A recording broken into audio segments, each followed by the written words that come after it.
Very good afternoon, students. Now we comes on third lecture of numerical analysis. First we have seen a Newton-Raphson method. Second is a regular falsy or false position, and third that we will see now, that is a Gauss-Seidel method. Now when we use that method, when there is a system of linear equations, अगर linear equation की system हमें दी है and we have to find the value of unknowns in that given equations, then in that case we use a Gauss-Seidel method. That is again an iterative method here. So अब देखो कैसे solve करेंगे हम one by one. हम देखेंगे यहाँ पे we are given a system of equations. There are three equations in terms of x, y, z. और ये x, y, z हमें फाइनली निकालना है. That means we get the solution of that system. Okay, now how we use that method? This method is called diagonal system method. It is called as a diagonal system method. Diagonal के form में diagonally यहाँ पे हमें elements equations arrange करने पड़ते हैं. The elements a1 b1 sorry the elements a1 b2 c3 a1 b2 and c3 are principal diagonal elements. ये एलिमेंट्स कैसे होनी चाहिए? That a1 b2 c3 this should be a principal diagonal elements. अब principal diagonal elements मतलब and their value should be always greater than other two elements in their respective equation. मतलब यहाँ पे अगर a1 है, a1 प्रिंसिपल डायगोनल एलिमेंट्स है, तो remaining b1 और c1 क्या होने चाहिए उस इक्वेशन में? their value should be less as compared to a1. ने उसके बाद अगर यहाँ पे b2 है और b2 प्रिंसिपल डायगोनल एलिमेंट है, तो a2 और c2 की वैल्यू भी b2 से लेस होनी चाहिए. उसके बाद यहाँ पे c3 ग्रेटर होना चाहिए a3 और b3 से. अगर आपको ऐसा लग रहा है कि डायगोनल सिस्टम के फॉर्म में आपका इक्वेशंस नहीं है, मतलब यहाँ पे इन तीनों इक्वेशंस में अगर ये पहला इक्वेशन है, यहाँ पे आपको लग रहा है कि a1 लेस है, तो आप यहाँ पे क्या करना पड़ेगा? आपको इंटरचेंज करना पड़ेगा. अगर यहाँ पे दिख रहा है आपको कि a2 ग्रेटर है, so you can interchange first with the second, and then you see that your system should be in a diagonal form, and then you get the solution. So remember that thing. यहाँ पे अगर a1 है तो a1 इन दोनों से greater होना चाहिए. यहाँ पे b2 है तो b2 इन दोनों से ग्रेटर होना चाहिए a2 c2 से. और यहाँ पे c3 है डायगोनल एलिमेंट, तो a3 b3 लेस होने चाहिए c3 से, मतलब c3 ग्रेटर होना चाहिए. तो ये सबसे पहले देखना है सो सिस्टम ऑफ इक्वेशंस में. उसके बाद देखो हम सॉल्व कैसे करेंगे. अब जैसे पहला इक्वेशंस है हमारा, सपोज हमारा डायगोनल सिस्टम के फॉर्म में है ये. अब पहले इक्वेशंस में हमें x के लिए निकालना है, तो x देखो कैसे निकालेंगे. x इज इक्वल्स टू, तो ये दोनों टर्म्स इस साइड चली जाएंगी. That means d1 minus b1y minus c1z, और जो x का कोएफिशिएंट है 1/a वो आ जाएगा यहाँ पे इसके मल्टीपल में, इस ब्रैकेट के मल्टीपल में. एक बार अच्छे से देख लो ना. हम क्या calculate x1 is equals to 1/a1 in bracket d1 minus b1y minus c1z. हम इसको देंगे equation 1. Similarly for equation 2 we can write in terms of y. Equation 2 हमें कौन से फॉर्म में लिखना है? y के फॉर्म में. y के फॉर्म में हम इक्वेशन 2 लिखेंगे तो y is equals to 1/b2 in bracket d2 minus a2x minus c2z. उसको हम देंगे इक्वेशन 2. अब जब थर्ड इक्वेशन है हमारा, थर्ड इक्वेशन हमें z के फॉर्म में लिखना है. z is equals to 1/c3 in bracket here is a d3 minus a3x minus b3y. So ये हो गया हमारा थर्ड इक्वेशन z के. मतलब एक ध्यान में रखना, फर्स्ट इक्वेशन x के फॉर्म में, सेकंड y के फॉर्म में, और थर्ड z के फॉर्म में हमें लेने हैं. We have to give it equation number 1 to 3. अब हमें इनिशियल अप्रोक्सीमेशन निकालने हैं. That is the value of x1 x2 sorry x1 y1 z1. अब देखो कैसे निकालेंगे. अब यहाँ पे हम इस इक्वेशन से पहला अप्रोक्सीमेट वैल्यू निकालेंगे पहले x के लिए, जिसे हम x1 कंसिडर. अब वो वैल्यू कैसे निकालेंगे? Start with y equals to 0 z is equals to 0. यहाँ पे जो y और z की वैल्यू है इक्वेशन 1 में, उस इक्वेशन 1 में हम y 0 पुट करेंगे और z 0 पुट करेंगे. After calculating you get x and that x is called as a x1.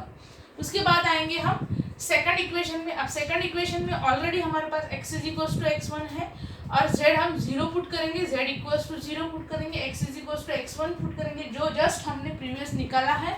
अब ये जो सभी वैल्यू पुट करने के बाद जो कुछ भी हमारी वैल्यू आएंगी, that is the value of y and we consider it as a y1. उसके बाद थर्ड इक्वेशन के लिए हमारे पास x is equal to x1 भी होगा और y is equal to y1 भी होगा। ये दोनों वैल्यू हम इक्वेशन 3 में पुट करेंगे तो हमें z की वैल्यू मिलेंगी and that we called as a z1।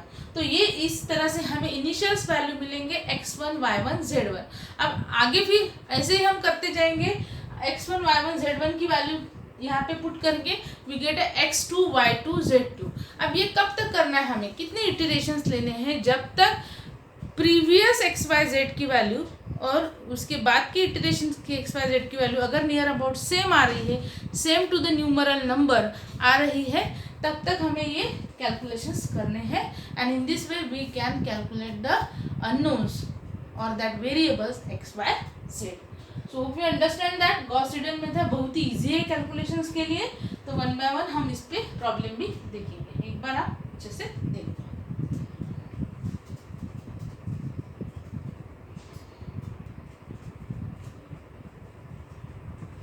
यहाँ पे हमें सिस्टम ऑफ इक्वेशंस दिए हैं। First is 2x minus 3y plus 20z equals to 25।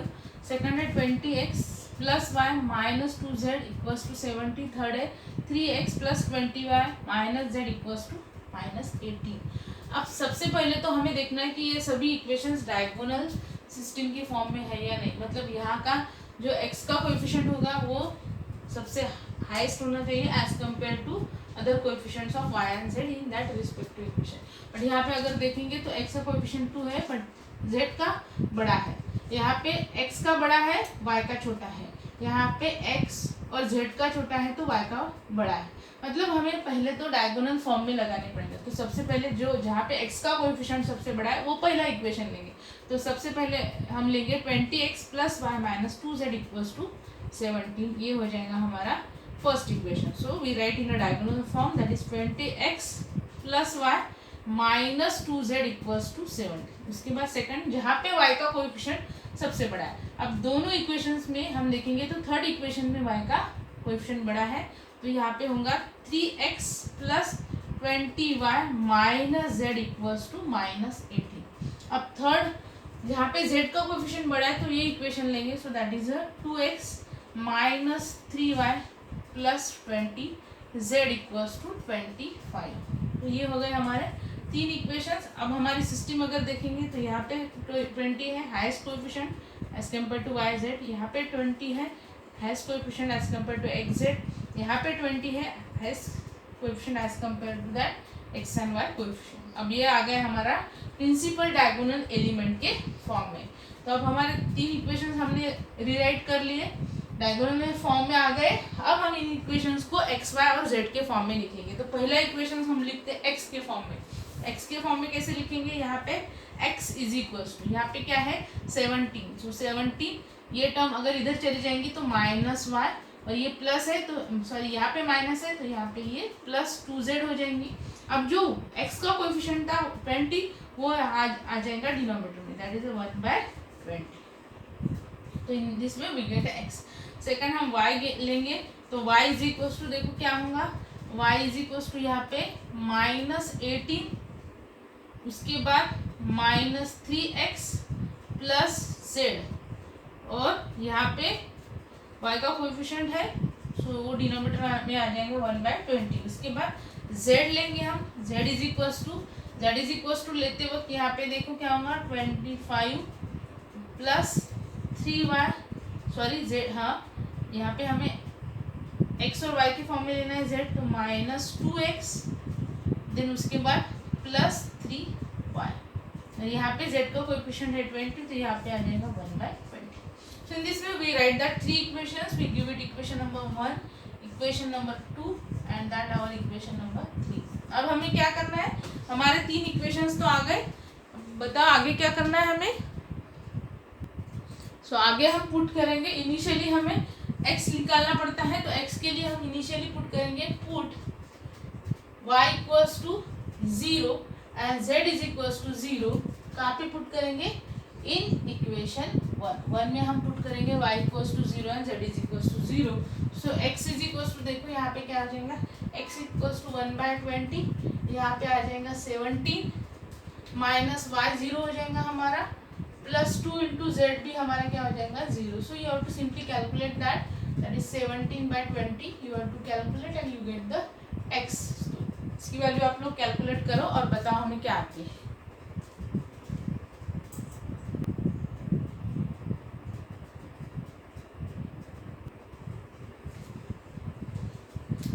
अब यहाँ पे we have calculated that value of x that is 17/20 वो आती है हमारे 0.85, तो वो वैल्यू हम कंसिडर करेंगे दैट इज x1 की वैल्यू हमें यहाँ पे मिल गई है when we put z is equals to 0 y equals to 0 in that equation 1। उसके बाद हम क्या करेंगे, we consider it as x1 हो गया हमारा 0.85 और z है हमारा 0, z की वैल्यू हमारे निकालनी है। अब ये दोनों वैल्यू हमें पुट करनी है इक्वेशन 2 में।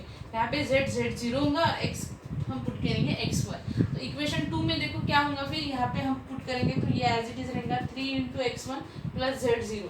अब इसका कैलकुलेशंस करेंगे तो we get a y, that y is a -1.0275। Obviously you have to use your calculator, you can easily calculate that. और इसकी वैल्यू आती है that we consider it as a y1। अब y1 है हमारे पास -1.0275 और जो x1 है वो है 0.85। अब ये दोनों वैल्यू x1 और y1 हमें कहाँ पे पुट करना है, हमें पुट करनी है इक्वेशन 3 में। ये हमारा इक्वेशन 3 है, तो 1/20 यहाँ पे 25 -2 × x1 + 3 × यहाँ पे क्या आएगा y1। तो ये दोनों वैल्यू हम पुट करेंगे तो कैलकुलेट करने के बाद हमारा z आता है 1.0109 और इसको कंसिडर करेंगे हम z1। तो इस तरह से हमें x1 y1 इसको करेंगे, लिखे हम y1 और ये z1 हमें मिल गया, that is a initial approximation. अब हम सेकंड अप्रोक्सीमेशन निकालेंगे दैट इज x2 y2 और z2, और ऐसी ही मेथड हम यहाँ पे भी यूज करेंगे। तो हम इस साइड देखेंगे हाउ टू यूज दैट।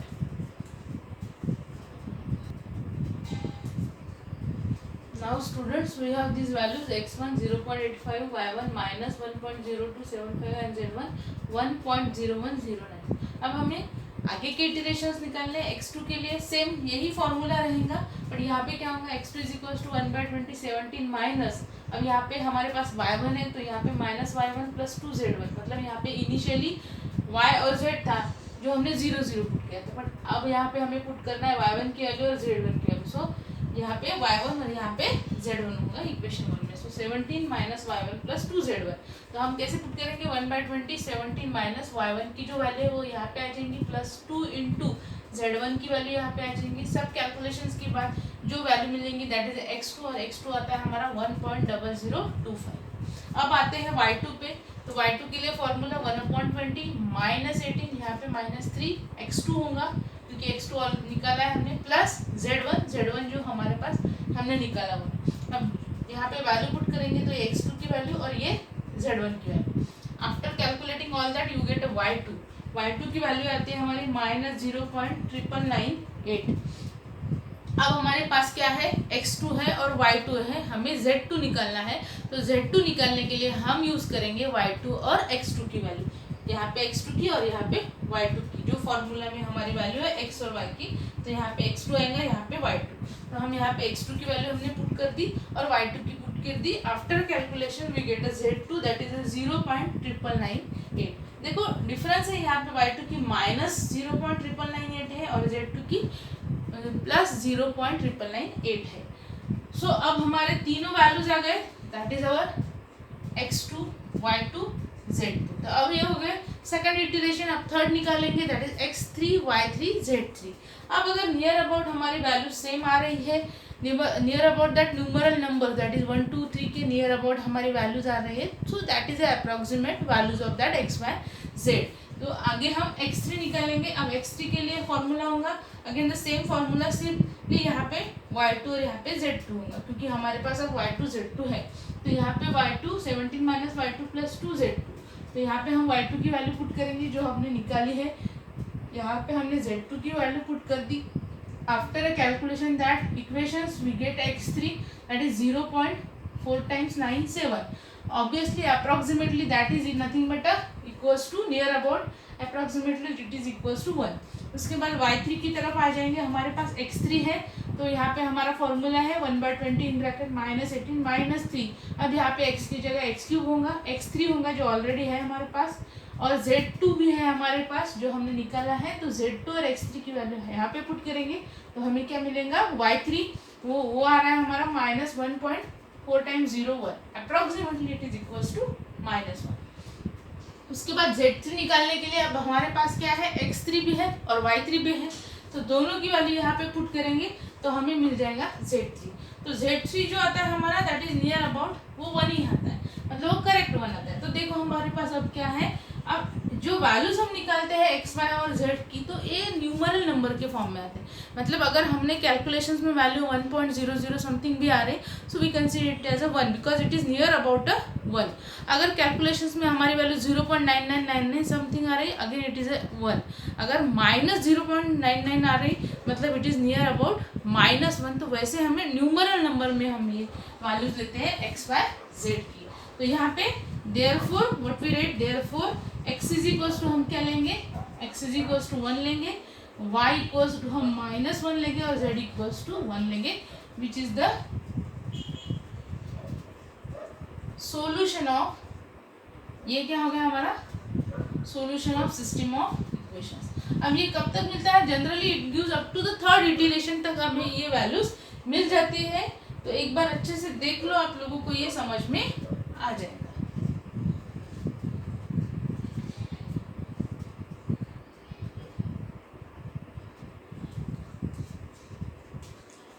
अब सेकंड एक सेम मेथड पे प्रॉब्लम हम देखेंगे। यहाँ पे सिस्टम ऑफ इक्वेशंस डिफरेंट है, that is x + 7y - 3z = -22। Second equation is 5x - 2y + 3z = 18। Third equation is 2x - y + 6z = 22। अब हमें सबसे पहले क्या करना है, इसको डायगोनल फॉर्म में अरेंज करना है। अब डायगोनल फॉर्म में अरेंज करने के लिए सबसे पहले तो हम वो इक्वेशन देखेंगे जहाँ पे x का कोएफिशिएंट सबसे बड़ा है। अब अगर तीनों इक्वेशंस में हमने सेकंड इक्वेशन देखा था, यहाँ पे 5 है which is a coefficient of x greater than that y and z, तो ये रहेगा सबसे पहले।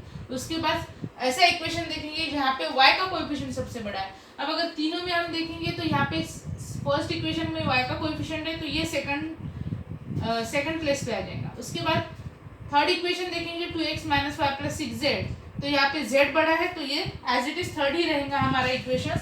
अब ये तीनों इक्वेशंस को हम कैसे लिखेंगे, इन terms of x y z, जैसे हम लिखते हैं प्रीवियस प्रॉब्लम में हमने देखा है। तो पहले इक्वेशन हमने लिया x इज इक्वल्स टू, तो यहाँ पे 18 माइनस है तो ये +2y हो गया, -3z हो गया, और ये यहाँ पे 5 इधर आ गया तो 1/5 हो गया।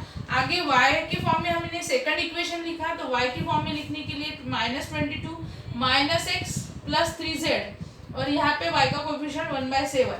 Then third z is equals to लिखने के लिए हमारे पास अब यहाँ पे 6 है कोएफिशिएंट, यहाँ पे 22 -2x होगा +1 होगा, और जो कोएफिशिएंट है z का वो मल्टीपल में आ जाएगा, दैट इज 1/6। तो in this way we have written that 3 equations in terms of x y z, जो सबसे इंपॉर्टेंट बात होती है सॉल्व करने के लिए। अब ये इक्वेशन आ गए हमारे, we have given them name as 1 2 3। अब सबसे पहले हम निकालेंगे x की वैल्यू, जिसे हम कंसीडर करते हैं x1, बट हम x1 y1 और z1 निकालने के लिए इनिशियल इटरेशन जो लेते हैं x y z, that is x is equals to 0, y equals to 0 and z is equals to 0। ये हमारे इनिशियल इटरेशन या फर्स्ट इटरेशन लेते हैं। तो हम क्या पुट करेंगे, put z is equals to 0, y equals to 0, कहाँ पे पुट करेंगे, इक्वेशन 1 में। तो यहाँ पे y 0 हो गया, z 0 हो गया, तो ये होने की वजह से 0, सिंपली यहाँ पे 18 रह गया, 18/5, तो ये आ गया हमारा 18/5, दैट इज नथिंग बट 3.6। तो ये हो गया हमारा x1। अब जब हम y1 निकालते हैं तो y1 हमारे पास क्या है, 1/7 -22 माइनस, यहाँ पे अब x1 की वैल्यू हमें पुट करनी पड़ेगी, और यहाँ पे z is equals to 0 put करना पड़ेगा। यहाँ पे क्या पुट करेंगे, हम क्या पुट करेंगे, यहाँ पे x1 इज इक्वल्स टू 3.6 और z is equals to 0 in that equation for the equation 2। यहाँ पे x1 होगा, यहाँ पे z इक्वल्स टू 0, तो x1 की वैल्यू हमने पुट कर दी, दैट इज -3.6 + 0। तो after calculation we get a y1 that is a -3.66। अब आते हैं z1 की तरफ। z1 निकालने के लिए हम x1 और y1 की जो वैल्यू हमने निकाली है प्रीवियस, वो वैल्यू हम यहाँ पे पुट करेंगे। यहाँ पे x1 होगा और यहाँ पे y1, तो वैसे ही हमने लिखा है 22 - 2 × x1 that is 3.6 + y1 that is a -3.66। तो in this way we get that our Z1 और हमारा Z1 आता है 1.86।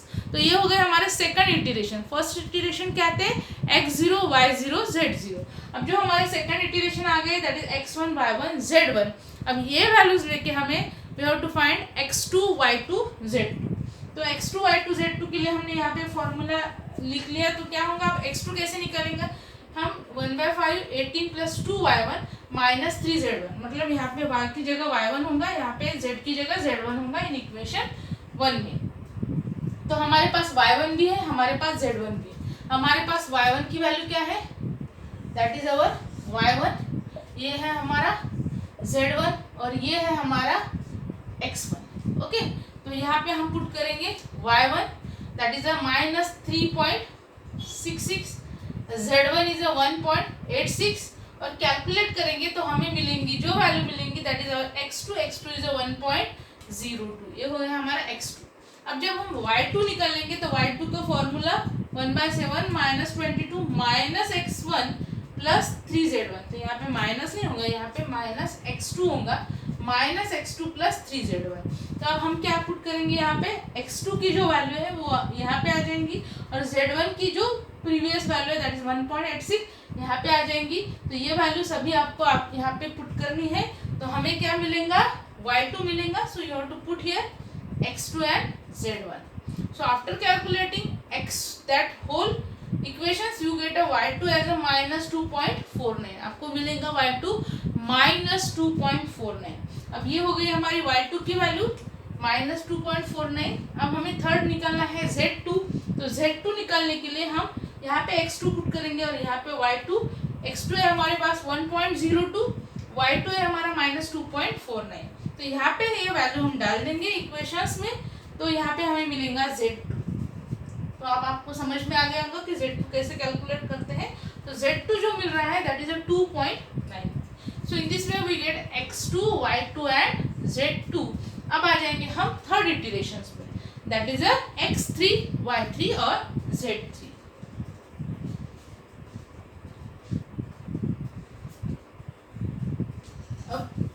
यहाँ पे हमने x2 y2 निकाले हैं। So I have written that x2 1.02, y2 is -2.49 and z2 is 2.91। आगे के इटरेशंस के लिए हमें निकालने x3 y3 और z3। तो x3 के लिए ये फॉर्मूला है हमारे पास 1/5 18 प्लस। तो यहाँ पे y2 हम लेंगे और यहाँ पे z2 लेंगे। जो यहाँ पे y था तो y की जगह y2 और z की जगह z2। तो y2 और z2 ऑलरेडी है हमारे पास। तो यहाँ पे पुट करेंगे। पुट करने के बाद we get x3 that is 0.858। Okay, अब ये जो नंबर है 0.858 ये नियरर टू 1 नहीं है। सो हमें आगे के भी इटरेशंस लेने हैं, ये ध्यान में रखना। उसके बाद y3 1/7 -22 -x3 + 3z2। मतलब यहाँ पे x3 लेना है और z2 की जो वैल्यू है हमारे पास निकाली हुई वो यहाँ पे पुट करनी है। So you get a y3। Then next is z3। अब z3 के लिए हमें हमारे पास है x3 और y3। तो हम यहाँ पे लेंगे, यहाँ पे हमारा रहेगा x3 और यहाँ पे रहेगा हमारा y3। So we put that x3 y3 previous values and we get z3 that is 3.04। so in this way we get a x3 y3 z3। अब हम ऐसे ही प्रोसेस आगे करेंगे फोर्थ इटरेशंस के लिए।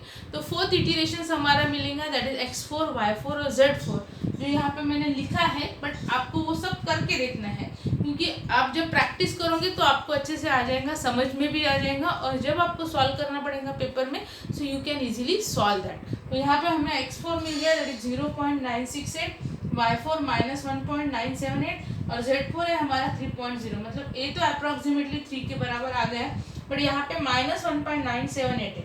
अगर यहाँ पे 1.99 वगैरह आता तो यहाँ पे इटरेशन स्टॉप हो जाता है। यहाँ पे भी अगर 0.99 समथिंग आता तो ये इटरेशन हम यहाँ पे स्टॉप कर देते थे up to fourth iteration. But यहाँ पे वो नियरर वैल्यू हमें और लानी है तो और हमें आगे के इटरेशंस लेने हैं। तो हमने यहाँ पे फिफ्थ इटरेशन लिया। तो फिफ्थ इटरेशन से हमारा x5 दैट इज 1.0028। उसके बाद y5 है -1.997 और थर्ड है हमारा z5 2.9998। मतलब अब ये इटरेशंस आ गए हमारे नियर अबाउट। ये आ गया नियर अबाउट अप्रॉक्सीमेटली टू 1 आ गया। y आ गया हमारा अप्रोक्सीमेटली -2 के बराबर -1.997, मतलब it is approximate to 2, that is -2, यहाँ पे माइनस साइन होने की वजह से, और z है हमारा approximately 2. So in this way we get the system of solutions of that system. तो हमारे सॉल्यूशंस क्या हो गए, फिर क्या आ गए हमारे solution. Therefore x is equals to 1, y equals to -2 and z is equals to 3 is a solution of system of equation, is a solution of system of equations. जब हमारी वैल्यू न्यूमेरिकल नंबर के near about आ रहे हैं वहाँ पे हमको stop करना है. मतलब अगर 2 के नियर आ रही है दैट इज 1.99, तो इट इज़ नियर अबाउट 2. अगर 0.99 आ रही मतलब it is near about to 1. अगर 2.99 आ रही मतलब नियर अबाउट टू 3. अगर ऐसे इटरेशंस आते हैं तो वहाँ पे हमें स्टॉप करना पड़ता है and then we take it approximately to that numerical number 1 -2 3 और 1 2 3 any that number should be. Okay, तो ऐसे फॉर्म में हमें निकालने पड़ते हैं. अब यहाँ पे और एक सिस्टम मैंने आप लोगों के लिए दी है, that is for your homework. और क्या है देख लो एक बार अच्छे से. 20x plus y minus 2z equals to 70, 3x plus 20y minus z equals to -18, then third is 2x minus 3y plus 20z equals to 25. अब अगर सबसे पहले आपको देखना है कि सिस्टम डायगोनल फॉर्म में है या नहीं. क्या लगता है सिस्टम डायगोनल फॉर्म में है, दिख रहा है आपको. यहाँ यस, यहाँ पे x का कोएफिशिएंट हाईएस्ट है एज कम्पेयर टू yz, यहाँ पे y का कोएफिशिएंट हाईएस्ट है एज कम्पेयर टू xz, यहाँ पे z का कोएफिशिएंट हाईएस्ट है as compare to xy. So obviously system is in a diagonal form. Yes, and then we write the three equations from that system of equations. You write from that, you write in terms of x, from this equation you get in terms of y, and from this equation you get in terms of z. और जैसे हमने previous 2 problems में method apply किए हैं steps के, आपको वैसे ही यहाँ पे करना है. एक बार देख लो यहाँ पे. अब यहाँ पे हम करते हैं stop. We will continue in a next lecture.